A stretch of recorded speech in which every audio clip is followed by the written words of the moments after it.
Well, it's Children's Day. I don't know if you guys know, our church is celebrating Children's Day.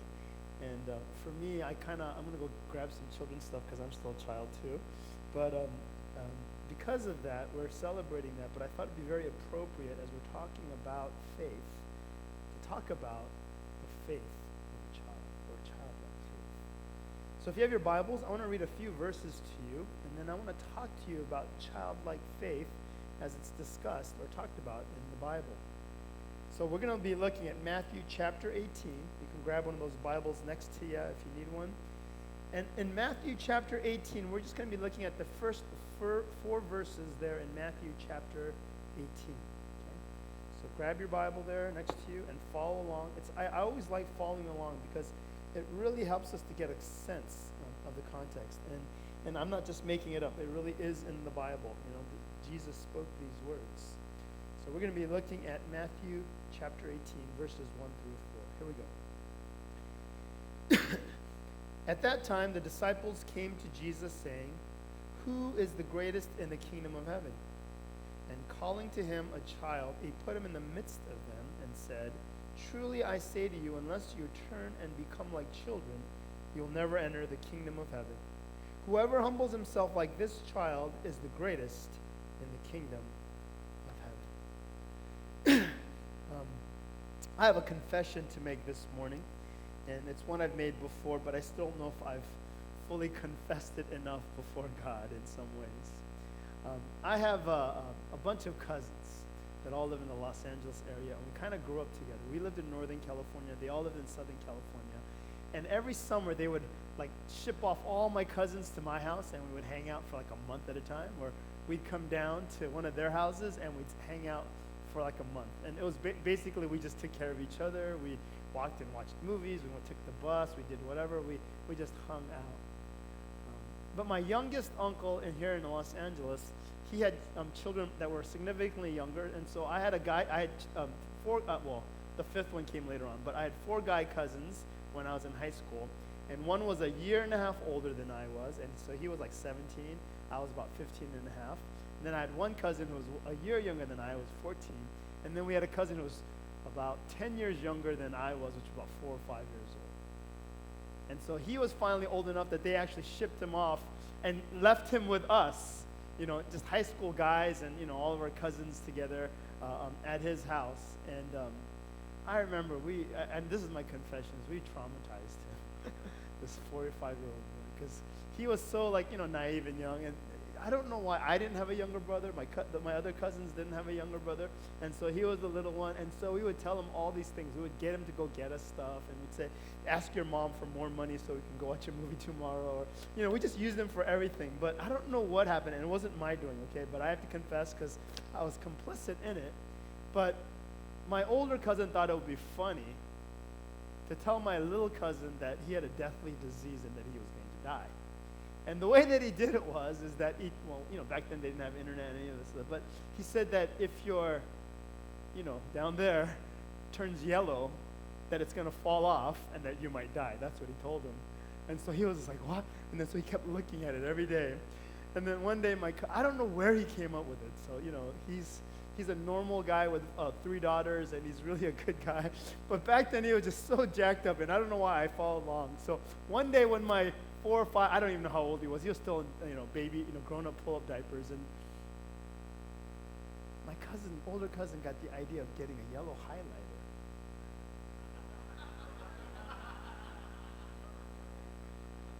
And highlighted it. Let's just put it that way.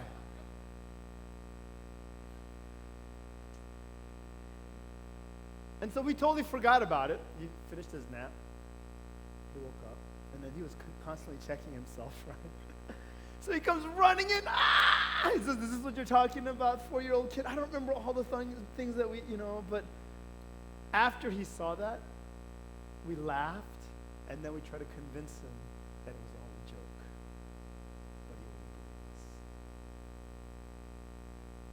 And we were really trying hard to make him say, "No, it's all a joke." And then it took him to the bathroom, try washing it off. It didn't quite all come off.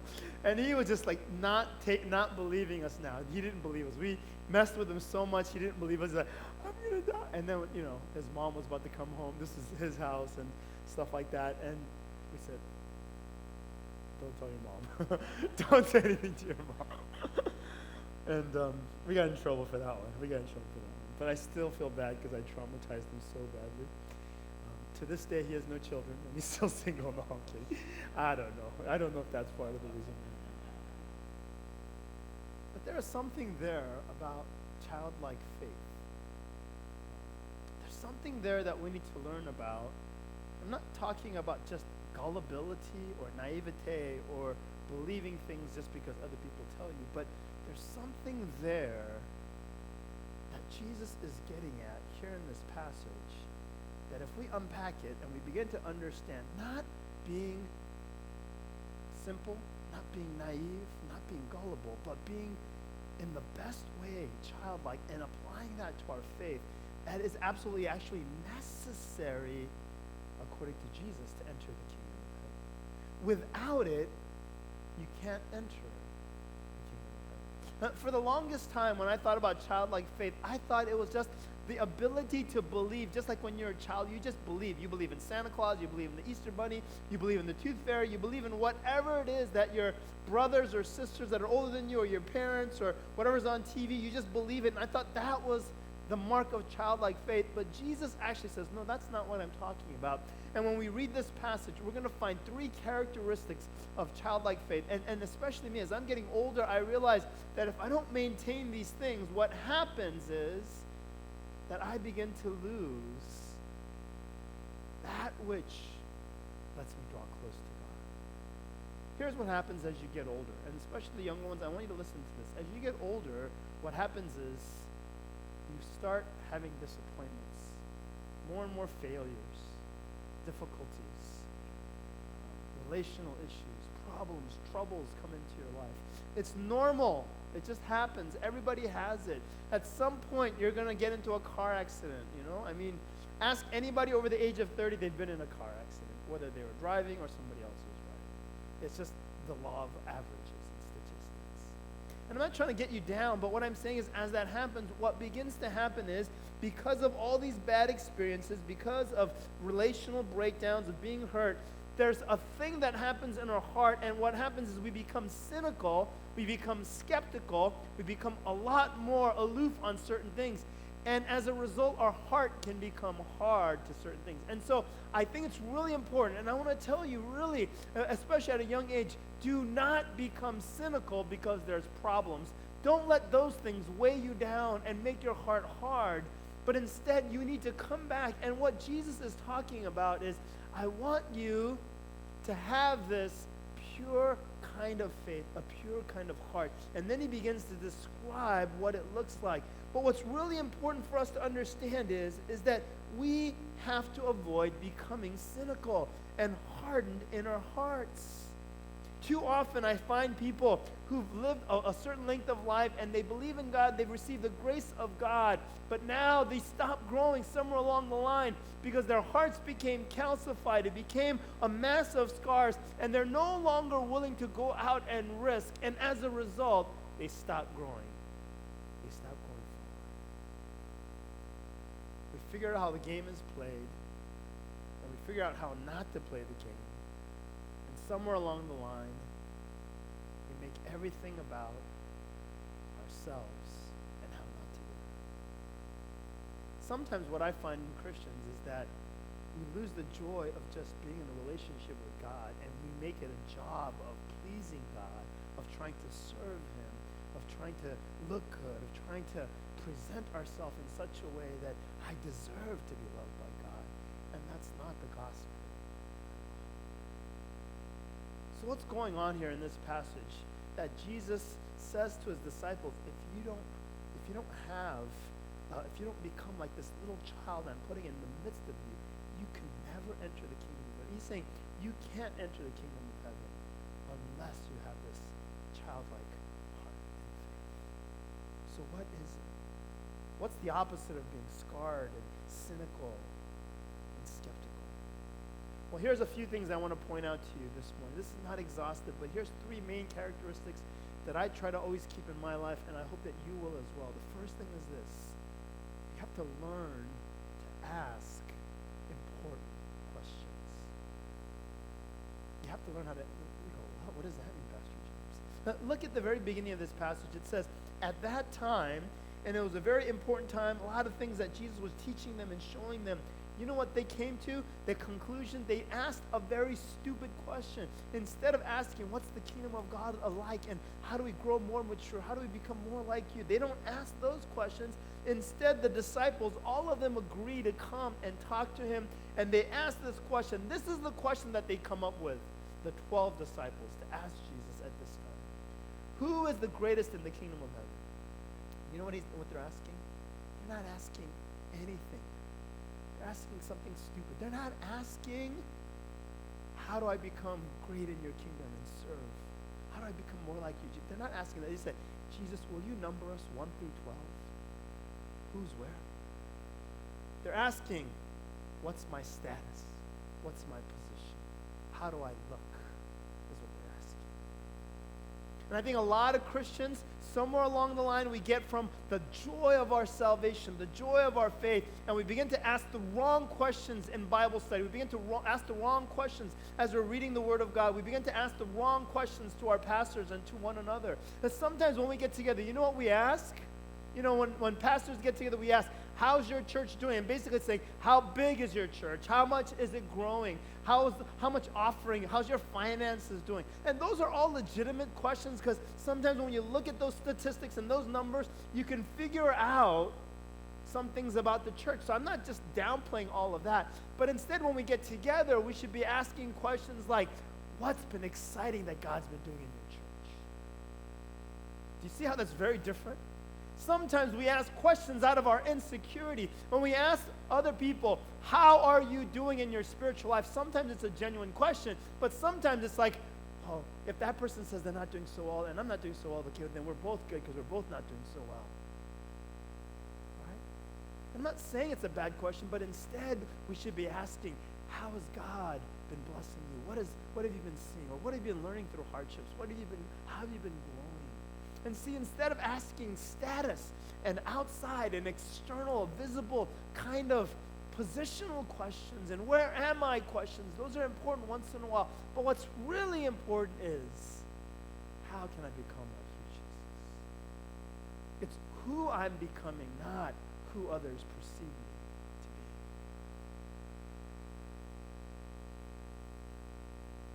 Some of you guys that are really young right now, I look at you and I just want to implore you not to get caught up in what the world says and what the world says you need to be and how you need to act. You know, we did that whole true love weight thing, right? And it's about sexual purity, but even more than that, you know what it's about? It's about not worrying about everybody else is doing it or everybody isn't doing it or all these other things. What it is about is, how can I please God? And how can I honor him with my life and my actions and my behavior? Ask the right questions.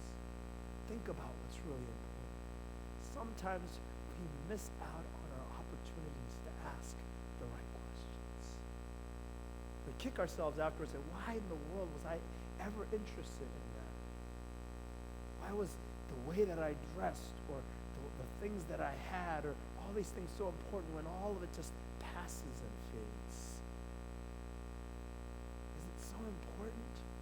And you know what? I'm not saying this so you can talk back to your parents, but every once in a while, parents get caught up in this exact same thing. They compare you to others, or why aren't you like this? Or they want to push you to become better in this and that. And sometimes it's good and sometimes it's not. And maybe you might need to have a conversation with your mom, your dad, your parents, and say, Dad and Mom, what's really important? Let's think about it. What's really important for my life? Can you give me an understanding? What's really important? Let's start making decisions based on really important. Is it really important? Is that really the most important things?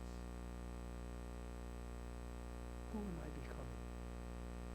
Not, am I someone that you can brag about to your friends?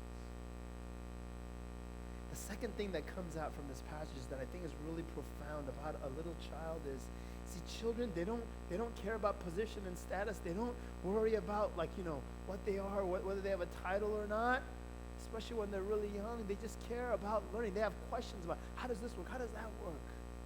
But later on, what we find is that when Jesus brings that child into their midst and he says, look, truly, and every time Jesus says truly, it's something important that he really wants us to grasp. He says, I say to you, unless you turn and become like little children, you'll never enter the kingdom of God. You might want to clarify with Kelly, but I remember reading about this a while back, but like a huge aircraft carrier or any large boat, it's incredibly huge turning radius, I mean, I don't know, maybe like a quarter mile, or I might be wrong, but it's really big, It's a huge turning radius. And actually, huge ships cannot turn in the harbor because it's too small. How do they turn then? Tugboats come along and push them into position. The reason I'm pointing that out to you here, Jesus says, unless you turn and become like children. Here's the thing that I know. When I know of all my peers and people that are my age, getting to their 40s and 50s, what I find is that somewhere along the line, if they kept going in a certain direction, they build up steam and momentum, it's incredibly difficult for them to turn or change or make different decisions in their life. Why?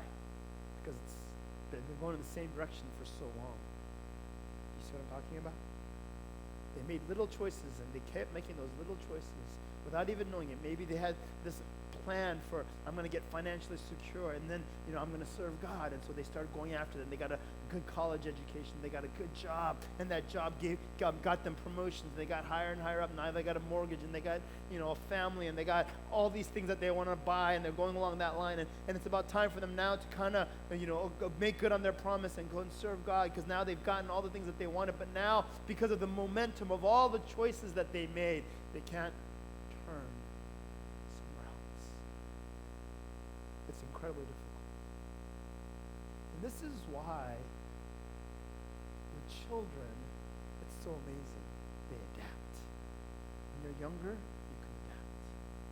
And so I want to encourage all of you, especially the younger ones, I want to encourage you, when you hear some truth, when you see some things, go forward and just say, God, with boldness, I'm just going to step out in faith. Because if you begin to do that when you're young, you will have a very nimble ship. You won't be a part of this huge boat that has all this momentum from all the choices that you made. Rather, you're constantly course correcting to Jesus. And so you won't have to make this huge change. Instead, because you're making all these minor course changes along the way, you're able to pursue Jesus when he calls you to do things with your life.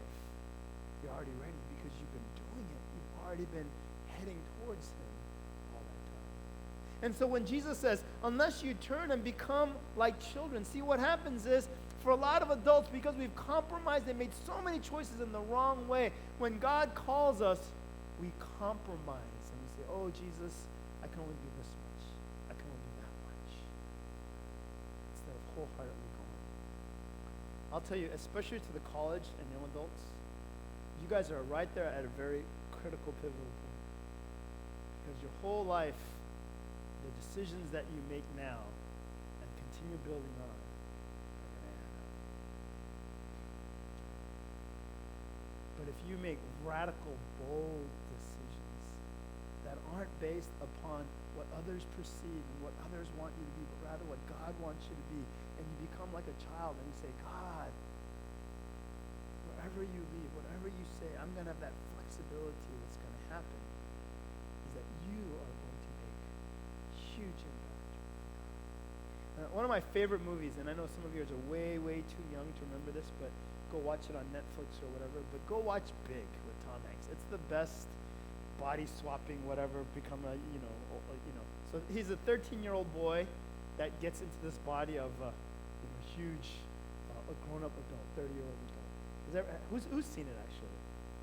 Okay, all the little ones have no idea. So what happens is it's really a funny movie. There's a little bit part, so you might want to talk with your parents before you watch it. But what happens in there is that because he's young and whatever, he gets into this big body by this kind of mystical way, so it's not good spiritually that way. But then he ends up working at a toy corporation. And the reason why he works at the toy corporation is he meets the president, the CEO of that toy store. And he still, at like 60 years old, has a childlike heart. He still likes playing with the toys, if you go back and watch this movie. And the way I think he and Tom Hanks meet is that it's a classic scene. Watch it on YouTube or something. But it's one of those pianos that you roll out on the plastic, and then you step on it, and then you can make music. So he's playing on it, and then so the two of them do a chopsticks duet on it, right? It's really funny. And then he says, "Who are you?" And he's like, nobody else has the childlike joy of the toys like this old man still has. And he sees it in Tom Hanks because he's literally a 13-year-old kid still. And so he brings him up and puts him as the vice president of new toys. And so he's just in his office playing with toys and says, "Oh, this is a good toy. This sucks. This is a good toy, whatever." And he's doing all that stuff. And so all the people that are there, the executives are now, some of them that are high up are getting threatened by him because he's becoming the new favorite. And so in one meeting, I remember this guy who's like been the number one guy for this company, but he's all about business. He comes up with a new toy, and it's from product research. And what it is, it's a robot. And so this is back when the Transformers and all that stuff got big, right? So his toy is a robot that transforms, wait for it, into a building. And so everybody's like, "Oh, great, this is going to sell like crazy." And then Tom Hanks, this 13-year-old boy in a big body, is like, he's like at school still. He raises his hand. We don't do that in business meetings, just for your information. He raises his hand. And then that guy's like irritated with him because, he just seems like an asinine guy and all this stuff. He's like, what do you want? He says, "I don't get it." And he says like, "What don't you get? It's a robot." And so it's like, okay, the robot is cool. The transformation, that's cool. But why a building? Why would a kid want to play with a building? Ooh, I'm going to wash the windows today. What is it? That kind of a thing, right? So the guy gets mad. You know what happens? Sometimes we get so afraid of saying and we get caught up. We hear Jesus say things, but we get stuck when everybody else seems to be doing the same thing. Childlike faith is being able to ask questions, but also being able to do it when other people might look at you strange. When other people might get irritated by you. Honestly, I'll be honest with you. There's times when people in the church, youth, adults, anybody, they ask so many questions that I just get irritated by them because I'm like, "You don't get this yet." But honestly, those are the ones that are going to grow. Okay? You guys might have heard this from a teacher, right? There's no such thing as a stupid question except, you guys never heard this one? Except what? No, except the one that's never asked. That's the only dumb question. The one that you don't ask. You're being stupid if you don't ask. And I think with God, He's infinitely patient. So you need to have the courage to ask and to question. You need to be like the Bereans in the book of Acts that just can continue to ask questions. The last thing that I want to point out to you in this passage, in verse 4, Jesus says, "Whoever humbles himself like this child is the greatest in the kingdom of heaven." First he says, unless you turn and change and become like children, you can't enter heaven. Then he says, if you humble yourself, you'll become what? The greatest in the kingdom of heaven. They basically asked him, who's the greatest in the kingdom? So finally Jesus, after saying, you're asking the wrong question, and now I want you to understand that you have to become childlike. Then he says, if you really want to know the answer to your question in the right way, then here's what it requires. It requires humility. It requires humility. What does that mean? What's the definition of humility? Has you guys ever thought about that? Humility is not saying, I'm dumb. Humility is not saying, I'm not very good. Humility is not saying and self-deprecating yourself. That's not humility. Okay? What's humility? My understanding of humility as I read the Bible and as I've lived my life is this. Humility is seeing yourself as God sees you. When you put yourself in that context, and seeing God as He is. That's the other part of it. Seeing yourself as God sees you and seeing God as He is. To me, that's the embodiment of humility. Why did Satan, Lucifer, he was an angel, get cast out of heaven? Because he wanted to be as God. And what happens? That's the pride of his fall. What happens with Adam and Eve?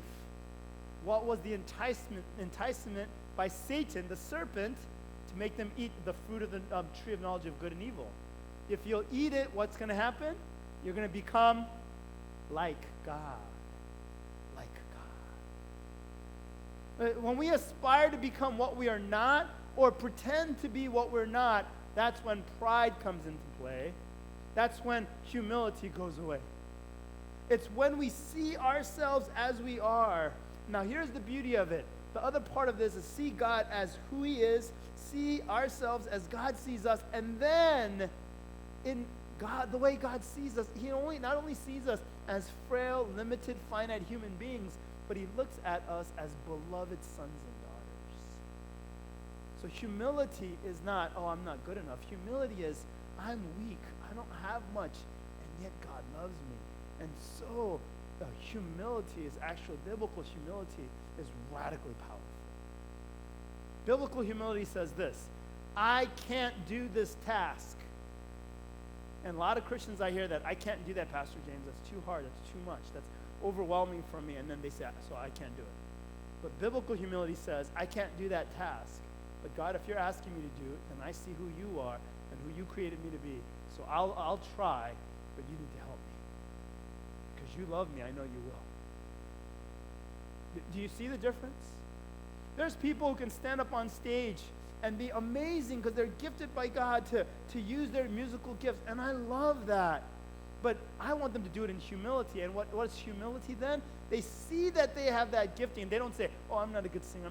No, they use it to their greatest ability that they can. They continue to work on it, and yet they realize nothing will happen. I cannot move the people. I cannot bless the people that are going to be worshiping here unless the Spirit of God works in and through me.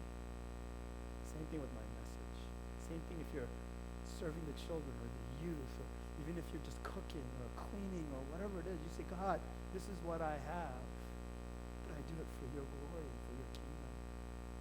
And this is why there's no task, nothing that you do within your family, within your church, whatever serving, however menial or little it might seem, or however great it might seem, that escapes God's notice, because all of those things done in humility glorify God and are credit to you. If we only did the things that we were confident and good at, and that's all we ever did, we would never give God glory. We'd just become arrogant and conceited. Children don't look for accolades when they're really young, when they do things. I still remember this when Catherine was little and when Ellie was even younger and they were little, and they would make projects at school or draw a picture or whatever, and it was for me, for Father's Day or whatever. Someone put them up to it. I'm sure my wife or the teachers or whatever, they would make it. They didn't come expecting me to say, oh, this line is a little bit crooked, the color's out of the line. Okay, I'll give it like a 75%. That I'm not doing that with that stuff. Right? They just go like, Daddy, look. And when I look at it going like, wow. Do you guys get what I'm saying? And the humility there isn't like, Daddy, here's my picture. It's really bad. It's a 4-year-old picture, and the lines aren't straight, and one arm's longer than the other, and one eye's kind of like on the side falling out. But, I made it for you. We don't make excuses like that. That's just done with my joy and the best of my ability at this stage of my life, and here it is. And we don't worry about what other people think. And, honestly, kids at that age, they go like, Daddy, here's a magnet. And I'm like, okay, it's going on the refrigerator, right? That's what happens. Do you get what I'm saying? And so here when we're talking about childlike faith, when we put all this stuff together this morning, what I want you guys to grasp is this. What's a transforming faith? What's this underlining current that I want you to have for your lives? Number one is I want you to constantly think about what's important. Children are not jockeying for position, for status. They have this kind of attitude of like, I just want to know. I have a sense of wonder, a sense of curiosity. Never lose the sense of wonder, the sense of curiosity as you pursue God. The second thing is constantly be flexible to make course corrections and to follow after God. Don't wait so long thinking that you know better and making all these decisions in a row and then realize that you can't turn anymore, that you're stuck in the direction that you're in, the choices that you made. But instead, you start to turn and be nimble. And see, children, they just jump around. I think ADHD and all that stuff is way overly diagnosed. I know there's issues with that, but I love the fact that children can kind of just jump around and move around and focus on things and adapt to things so quickly and so readily. We need to learn how to do that too. In our faith, we need to learn how to do that. I remember I had a professor in seminary, and he was one of the ones that just blew my mind, but he had written, and he shared this in our class, he had written a book about this very intellectual, theological topic where he was one of the most renowned people on that passage in the Bible. Okay? And he had been arguing for this side. And then when he turned about 62, he had another insight, and he realized that for the last 25 years when he'd been arguing for the definition and understanding this passage, he changed his mind and it was wrong. 25 years of work. Oh, you know what? I got messed up. All those awards, all the professorships, everything I did. No, I'm going to turn it around. I'm on this side now. But he did.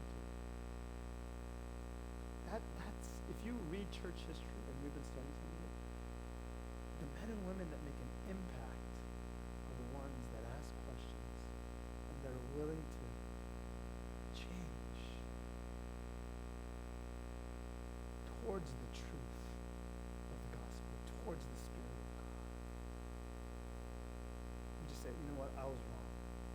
And we humbly do that, knowing that we're limited, knowing that we're finite. And all of a sudden, you know what happens? There's a freedom that will come into your life. And God will say, I can use this person. I can use this person. And so Jesus was saying, disciples, stop trying to be great and greater than others and higher up. Instead, be childlike in your faith. And if you do so, I'm going to be able to use you greatly for the kingdom of God. Let's keep that in mind. Let's do that. Let's do it with great joy.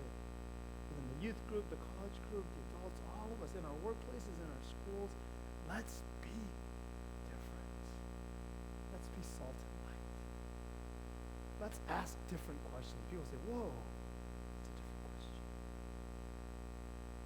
And let's make it known that we serve a God who is able. I want to encourage all of you. I want to challenge all of you this morning